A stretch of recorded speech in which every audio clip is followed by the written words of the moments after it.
avec une superficie de 30 415 873 km², couvre 6% de la superficie de la Terre et 20% des surfaces émergées. Plus de 1,3 milliard d'habitants en 2020 et 17,2% de la population mondiale. Malgré toutes ces richesses, l'Afrique n'arrive toujours pas à se développer. Alors, la faute est-elle due à nos dirigeants d'aujourd'hui ou à l'esclavage du passé ou au peuple africain? Bonjour, je m'appelle Ismaël Arma et aujourd'hui nous allons vous parler du sous-développement de l'Afrique. Alors, si vous êtes nouveau, n'oubliez pas d'activer la notification et de vous abonner pour ne manquer aucune donnée vidéo. Alors, sans plus tarder, c'est parti.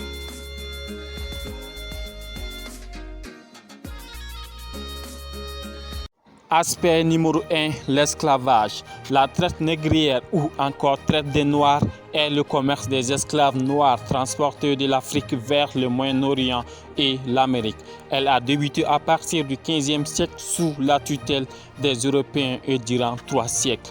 Malgré son abolition en 1848, elle a causé des dégâts énormes. Sur le plan démographique, l'Afrique a perdu plus de 50 à 100 millions de personnes. Sur le plan économique, l'héritage économique de l'Afrique noire, car les jeunes valets transportés en tant qu'esclaves auraient pu être des producteurs, des ingénieurs et des enseignants. Sur le plan psychologique, elle a entraîné un traumatisme moral et idéologique, comme la honte d'être noir et un état d'esprit qui a pour valeur l'obstacle du développement de l'Africain et de l'Afrique en général. Aspect numéro 2, les dirigeants africains. Comme vous le savez bien, lorsqu'on parle du pouvoir en Afrique, on se croit toujours le roi de la jungle ou on se croit sur le champ de notre grand-mère. Rares des dirigeants africains qui ont un salaire en dessous des 100 millions par mois. Maisons de luxe et voitures de luxe, on n'en parle pas. La corruption, la surfacturation et surtout beaucoup d'entre eux font plus de 20 ans au pouvoir. Ils construisent des monuments au lieu des écoles, des lieux de divertissement et beaucoup de voyages au lieu de construire des hôpitaux. La corruption, la surfacturation, comme vous le savez, existe dans tous les pays du monde. Oui, dans tous les pays, que ce soit l'Europe, l'Asie, les États-Unis, etc. Mais celle de l'Afrique est trop, celle de l'Afrique est vraiment dépassée. Oui, très dépassée. Regardons la suite. Aspect numéro 3, le peuple africain. Même si la plupart d'Africains n'ont pas fait de longues études, mais leur quotidien est l'ignorance totale, car ils acceptent tout ce dont leurs leaders leur proposent par peur d'être écrasés comme des cafards ou par envie d'argent. L'égoïsme chez les parents, surtout les coépouses. Personne ne veut que l'enfant de sa coépouse dépasse la mienne et sont prêts à aller chez les charlatans et chez les marabouts pour détruire l'autre. La manque de solidarité chez les jeunes, la paresse et surtout sont prêts à dépenser des millions dans les divertissements au lieu dans les investissements.